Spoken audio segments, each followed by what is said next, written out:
국회가 오늘 본회의를 열고 내년 예산안과 쟁점 법안 처리를 시도합니다. 더불어민주당과 자유한국당은 어제 470조 원의 내년 예산 중 5조 원을 줄이는 대신 3조 원가량을 새로 늘리기로 합의했습니다. 내년부터 조정 대상 지역 내 1가구 2주택자는 종합부동산세를 올해 낸 종부세와 재산세 합계액의 최대 2배까지만 내게 됩니다. 더불어민주당과 자유한국당은 내년 예산안 처리를 합의하면서 이처럼 종부세 부담 상한도를 낮추기로 했습니다. 정부가 저출산 정책의 패러다임을 바꿔 모든 세대의 삶의 질을 제고하고 성평등을 확립하는 방향으로 전환하기로 했습니다.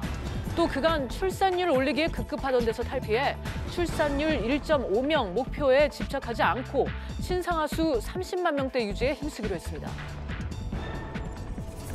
오는 11일부터 수도권과 광역시 등지에서 민영주택 추첨제 물량의 75%가 무주택자에게 우선 공급됩니다. 또 신혼부부 특별 공급 대상에서 이미 집을 처분해 무주택 기간이 2년 이상 지난 부부에겐 2순위 자격이 부여됩니다. 이상 이 시각 주요 뉴스입니다.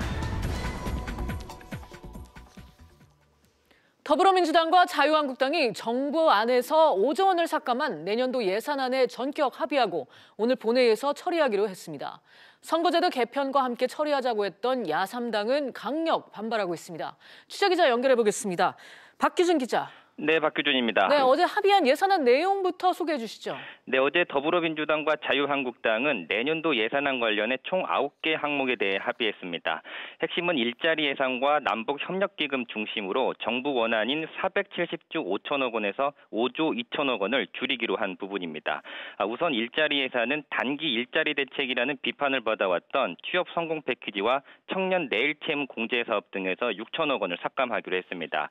내년 공무원도 애초 정부는 3만 명을 늘릴 계획이었는데 여기에서 3천 명을 줄이기로 합의했습니다. 깜깜이 예산이라는 지적을 받아왔던 남북협력기금은 정부가 애초 1조 원가량을 책정했는데 10%인 1천억 원이 삭감됐습니다. 네, 내년부터 구직급여와 아동수당 보장 범위도 확대하기로 했죠. 네, 그렇습니다. 여야는 내년 7월부터 고용보험 가입자에게 지급되는 구직급여 수준을 현재 평균 임금의 50%에서 60%로 올리기로 했습니다. 동시에 구직급여 지급 기간도 지금은 최장 240일 지급하는데 이를 270일로 30일 늘리기로 했습니다. 아동수당은 지금 한 달에 10만 원씩 만 5세 이하 아동을 대상으로 소득 하위 90%만 지급되고 있는데 내년 1월부터는 상위 10%도 지급하기로 했습니다. 내년 9월에는 지급 대상을 만 5세 이하에서 초등학교 입학 전인 만 7세 아동까지로 확대합니다. 네, 그래서 예산안을 여야가 오늘 본회의에서 처리를 하는 거죠. 네, 본회의는 오후 4시로 예정이 돼 있습니다. 예산안에 합의한 민주당과 한국당이 의석수가 국회 제적인원의 절반을 넘기 때문에 내년도 예산안은 무난하게 처리가 될 것으로 보입니다. 기획재정부의 실무작업 시간까지 감안을 하면 통과 시점은 오늘 자정을 넘겨서 내일 새벽이 될 가능성이 높은데요. 다만 예산안이 처리된다고 하더라도 야3당이 여야정 상설협의체 논의를 거부하고 있기 때문에 향후 전국 경색은 불가피할 것으로 보입니다.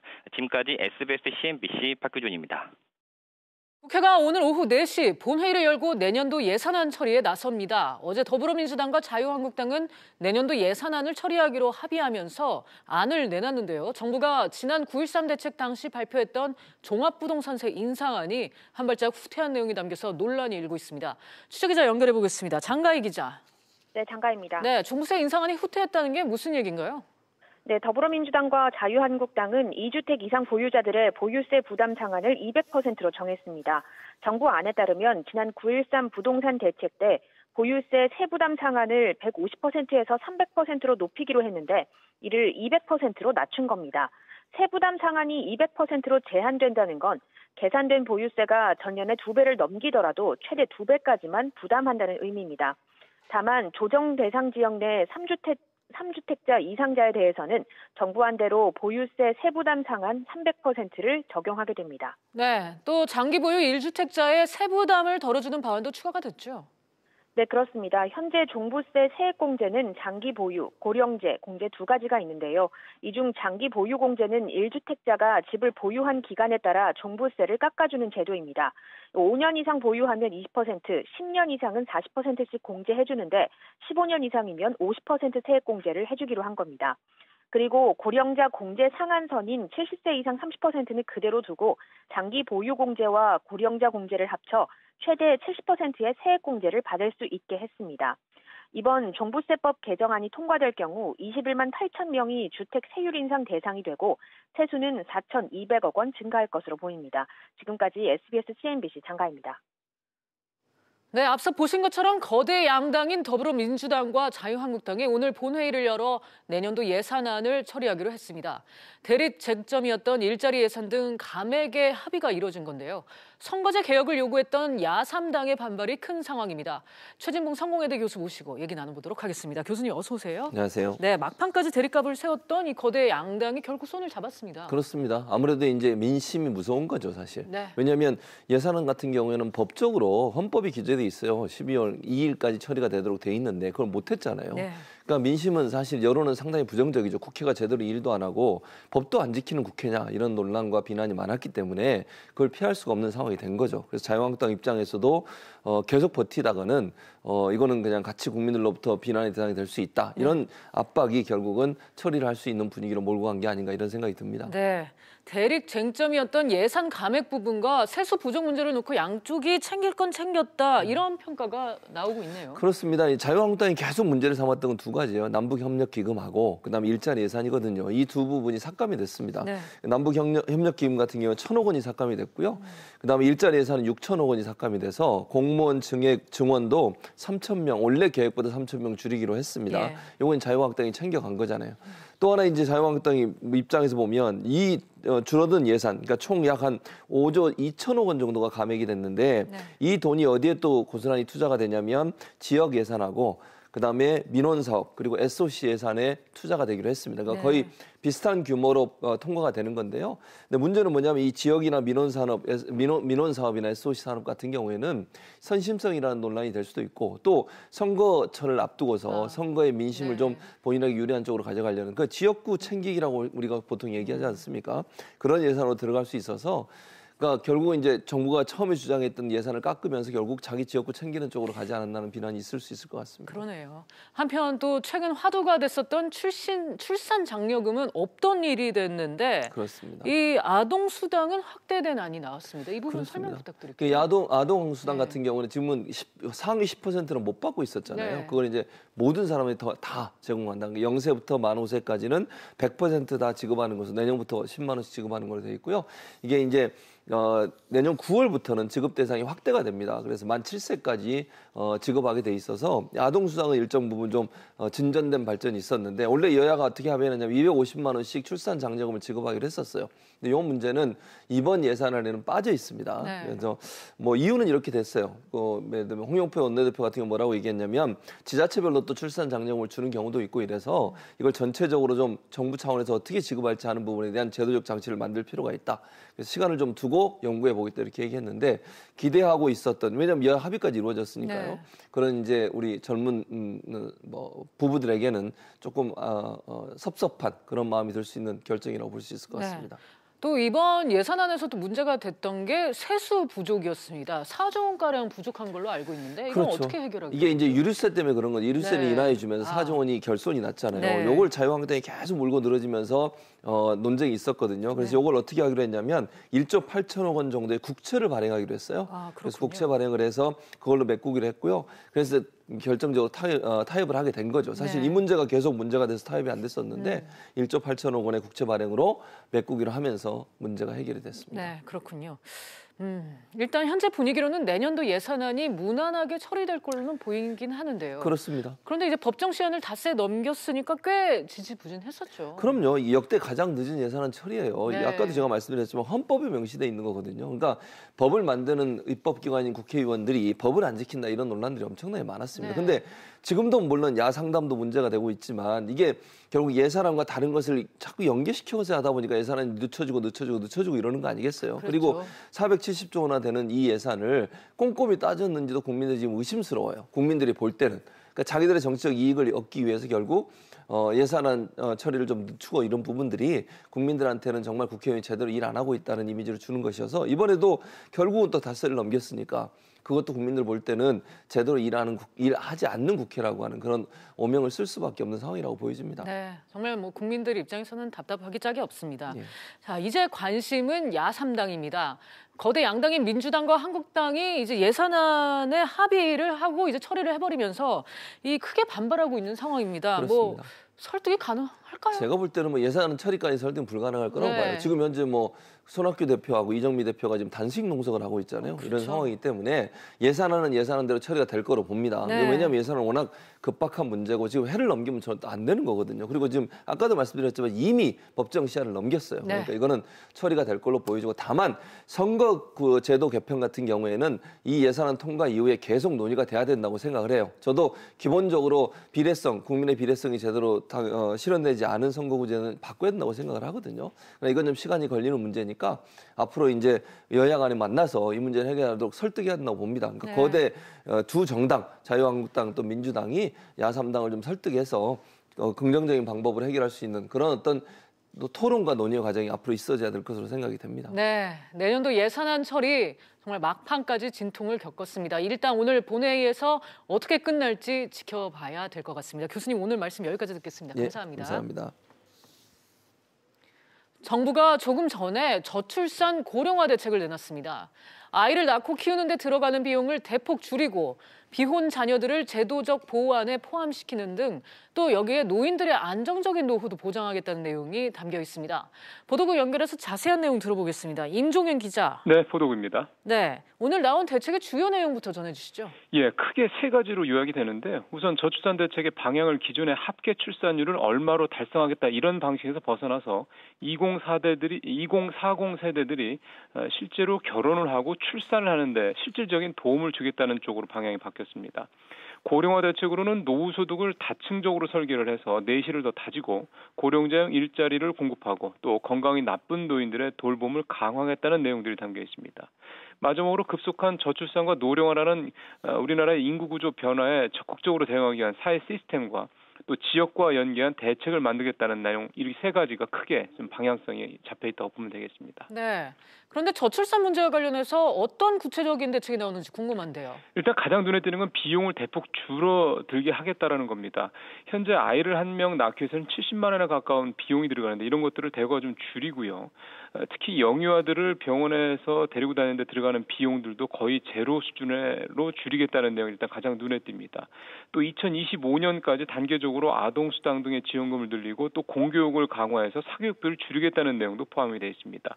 무엇보다 눈에 띄는 거는 결혼을 하지 않은 미혼모와 미혼부의 아이들에 대해서 출생 신고부터 제도적인 보호 틀 안에 포함시키겠다는 내용이 담겨 있다는 게 눈에 띄는 내용인데요. 이런 부분들은 과거 저출산 대책에서는 보이지 않던 상당히 진일보한 내용이라는 평가도 나옵니다. 네.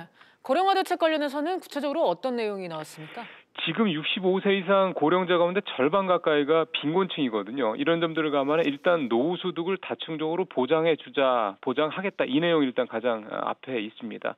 기초연금과 국민연금 같은 이런 공적연금을 강화하고요. 현재는 수익률이 굉장히 낮은 퇴직연금을 내실화하겠다는 내용이 일단 가장 눈에 띕니다.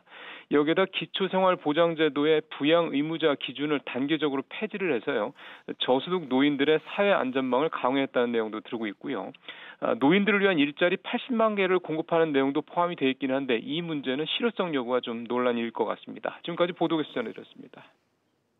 미국 장단기 국채의 금리 격차가 축소되자 국내 채권 시장도 동조화되고 있습니다.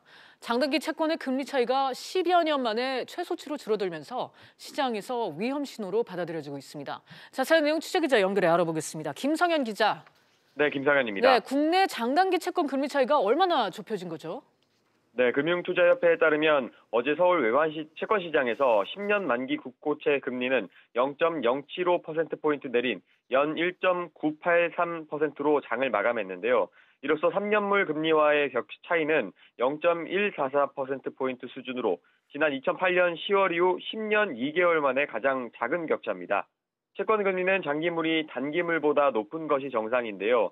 장기물의 경우 투자자들이 채권을 더 오래 보유해야 하는 데 따른 보상이 필요하기 때문입니다. 네, 이렇게 장단기 금리 차가 좁혀진 것 어떻게 이해를 해야 할까요?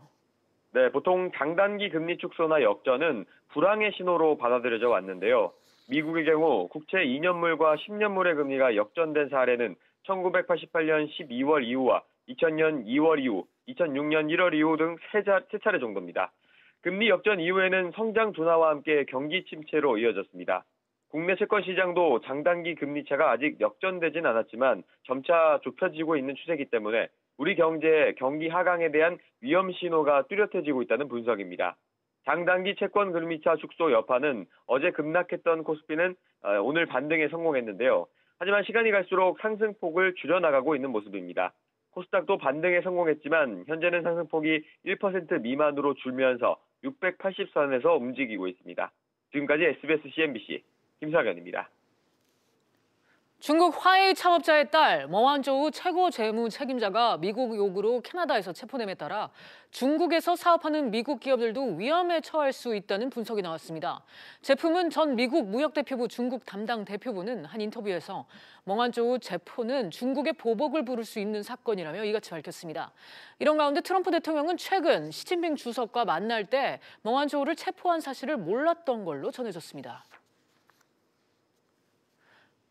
국내 투자는 부진한 흐름을 보이고 있는 반면 지난 3분기 해외 직접 투자는 6분기 만에 가장 많이 늘었습니다. 기획재정부에 따르면 7월에서 9월 해외 직접 투자액은 131억 1천만 달러로 1년 전보다 33% 증가해 지난해 1분기 이후 가장 높았습니다. 업종별로는 제조업이 160%로 가장 많이 늘었고 국가별로는 미국, 중국 등에서 증가세가 두드러졌습니다. 9.13 부동산 대책의 후속 조치로 개편된 주택 청약제도가 오는 11일부터 시행됩니다. 서울 등 수도권과 광역시의 민영주택 추첨제 물량 75%가 무주택자에게 우선 배정되는데요. 취재기자 연결해 자세한 내용 알아봅니다.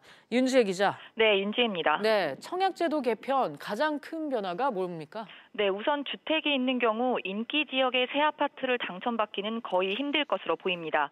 현재 서울 등 투기과열지구에선 전용 면적 85제곱미터를 초과하는 주택형의 절반을 주택 소유 여부와 관계없이 추첨제로 공급을 하고 있는데요. 앞으로는 이 추첨제 물량의 75% 이상을 무주택자에게 우선 공급하기로 했습니다. 잔여주택은 무주택자와 1주택 실수요자에게 기회가 주어집니다. 기존 주택 처분 조건으로 주택을 우선 공급받은 1주택자는 입주 가능일로부터 6개월 이내에 기존 주택을 처분해야 하고 약속을 지키지 않으면 공급 계약이 해지됩니다. 수도권에 공급되는 분양가 상한제 주택에 대한 전매 제한 기준도 강화되는데요. 공공택지에서 공급되는 주택은 최대 8년까지, 민간택지의 경우 공공택지의 50%에 해당하는 기간으로 강화됩니다. 거주 의무 기간도 최대 5년까지 늘어납니다. 네, 신혼부부는 어떻게 됩니까? 주택 소유 이력이 있는 신혼부부는 특별공급 대상에서 제외된다고 해서 반발이 있었잖아요. 네, 당초 신혼부부 특별공급에서 주택 소유 경험자는 원칙적으로 제외를 하되 처분 후 2년이 지나면 구제하는 방안으로 수정이 됐습니다. 집을 소유한 경험이 있더라도 집을 팔고 2년 이상 지나 무주택자가 되면 2순위 자격을 갖게 되는 겁니다. 그렇군요. 이 청약제도를 악용하는 사례를 피하기 위한 대책도 나왔습니까? 네, 그렇습니다. 분양권과 입주권도 1주택으로 보기로 했습니다. 입주 전 분양권을 팔면 계속 무주택 기간이 인정돼 다시 청약을 통해서 분양권을 받는 경우를 막겠다는 취지입니다. 이와 함께 금수저 자녀가 부모 집에 거주하면서 부양가족 점수까지 받는 불합리한 사례를 피하기 위해서 주택을 소유한 직계존속은 부양가족에서 제외하고 미성년자는 주택 공급 대상에서 제외한다는 내용도 명시했습니다. 지금까지 SBS CNBC 윤지입니다. 대우조선해양노조가 오늘 8시간 전면 파업에 들어갑니다. 노조는 사측의 임금 인상을 요구하고 있습니다. 자세한 내용은 취재기자 연결해 알아보겠습니다. 정윤영 기자. 네, 정윤영입니다. 네, 대우조선 노조가 전면 파업에 상경투쟁까지 예고했다고요? 네, 그렇습니다. 노조는 오늘 오전 8시부터 파업에 들어갔습니다. 오후 5시까지 파업을 진행할 계획입니다. 또 서울 여의도 산업은행 앞에서 상경투쟁 집회도 진행합니다. 대우조선해양노조는 사측의 기본급 동결과 상여금 월분할 지급에 반대하고 있습니다. 노조는 사측에게 기본급 4.11% 인상 인상 등의 내용이 담긴 개선안을 오는 14일까지 내놓을 것을 요구하고 있습니다. 네, 최근 대우조선해양의 수주 실적이 나아지고 있는가 했더니 노조가 바로 파업에 들어갔네요. 네, 이 액화천연가스, LNG 수요 증가 등으로 LNG 운반선 발주가 많아져 조선업계에 모처럼 훈풍이 불고 있습니다. 대우조선해양도 올해 수주 목표액인 8조 1,600억 원의 83%를 달성한 상황인데요. 연말까지 매출 9조 원이 넘을 것으로 예상되고 있습니다. 노조는 회사가 어려움을 겪을 때 4년간 임금 동결과 무급 휴가를 진행했는데 기본급 인상 요구는 그동안의 고통 분담에 비하면 최소한의 요구라고 주장하고 있습니다. 지금까지 SBS CNBC 정인영입니다. 광정 일자리 협약 체결이 유보됨에 따라 현대기아차 노조가 오늘 예고했던 부분 파업이 취소됐습니다. 노조는 기존에 예고했던 2시간 부분 파업은 취소하지만 광주형 일자리 협약을 재추진하는 기류가 형성되면 파업을 재개하겠다고 밝혔습니다. 건강보험공단이 조양호 한진그룹 회장이 이른바 사무장 약국 운영을 통해 챙긴 1,000억 원대 부당이득금 환수에 나섰습니다. 공단은 전체 부당이득금 가운데 요양급여에 해당하는 1,000억 원을 환수하기 위해 조 회장의 부동산 2곳을 가압류했으며 사무장 약국 운영에 개입한 약사 등에 대해 150억 원대 손해배상 청구 소송도 제기했습니다. 커피숍에 가면 음료와 함께 빵이나 케이크를 함께 판매하는 경우가 많죠. 그런데 대부분 이런 비포장 식품에 알레르기를 유발할 수 있는 식재료가 사용됐는지는 표시돼 있지 않습니다. 소비자원이 실태를 점검했습니다. 자세한 내용 취재기자 연결해 알아보겠습니다. 조슬기 기자. 네, 조슬기입니다. 네, 점검 결과 어떻게 나왔습니까? 네, 한국소비자원이 스타벅스와 엔젤리너스 등 국내 시장 점유율 상위 7개 커피 전문점을 대상으로 알레르기 유발 식품 표시 현황을 조사했는데요. 알레르기 유발 원재료명을 매장과 홈페이지에 표시한 업체는 단 한 곳에 불과했습니다. 나머지 6개 브랜드는 판매 중인 빵이나 케이크 등 비포장 식품에 알레르기 유발 표시를 전혀 하지 않고 있는 것으로 확인됐습니다. 소비자원은 이들 6개 업체에 대해 알레르기 유발 식품 표시 계획을 수립하도록 공고했고 해당 커피 전문점은 내년부터 이를 제공하기로 했습니다. 네, 조 기자, 왜 표시가 제대로 되지 않은 거죠? 네, 커피숍에서 파는 비포장 식품은 알레르기 유발 원재료 표시 의무 대상이 아니기 때문인데요. 현재 비포장 식품에 대한 알레르기 유발 식품 의무 표시는 주로 어린이 기호식품을 조리 판매하는 식품 프랜차이즈 가운데 점포수가 100개 이상인 경우에 적용됩니다. 그러니까 커피 전문점은 어린이 기호식품에 해당되지 않기 때문에 이 표시 기준을 적용받지 않았던 겁니다. 하지만 해당 업체에서 알레르기 정보를 제공하기로 한 만큼 내년부터는 관련 정보를 알 수 있게 됐습니다. 지금까지 SBS CNBC 조슬기입니다. 절기상 대설인 오늘은 올겨울 들어 가장 강한 한파가 찾아오겠습니다. 기상청은 중부 내륙과 일부 내륙은 낮까지 영하권에 머물고 경남 서부 내륙은 곳곳에 눈이 날리겠다고 예보했습니다. 수도권의 최저기온이 영하 12도까지 떨어진 가운데 낮에도 서울이 영하 4도, 강릉과 대구, 영도 등 영하권 추위가 예상됩니다. 응우옌 티킴 응원 베트남 국외의장이 한국 기업에게 최적의 경영 환경이 될 수 있도록 노력하겠다고 밝혔습니다. 응원 의장은 대한상공회의소가 주최한 한국 베트남 투자 무역 포럼에 참석해 이같이 밝히며 문재인 정부의 신남방 정책의 핵심 파트너로 채택된 게 매우 기쁘다고 말했습니다. 증시 상황 보실까요? 오늘 국내 증시 사흘 만에 반등에 성공하는 듯 했는데요. 코스피는 조금 주춤하고 있습니다. 2067선에서 거래가 되고 있고요. 코스닥은 조금 올라서 679포인트에서 거래되고 있습니다. 오늘 활발하게 움직이고 있는 종목들입니다. 우선 삼성물산 보겠습니다. 이서연 사장이 퇴임을 발표를 하면서 좀 호재로 작용한 모습입니다. 1.45% 상승해서 10만 5천 원에 거래가 되고 있고요. 조선주인 대우조선해양 같은 경우에도 상승세입니다. 최대 자산운용사죠. 블랙록이 지분을 매입했다는 소식과 함께 신규 수주 소식까지 전해지면서 상승세 보이고 있습니다.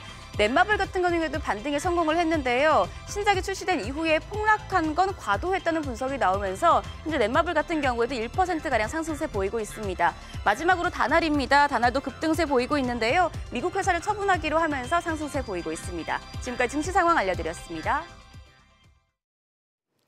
오늘 저희가 준비한 내용은 여기까지입니다. 시청해주신 여러분 고맙습니다.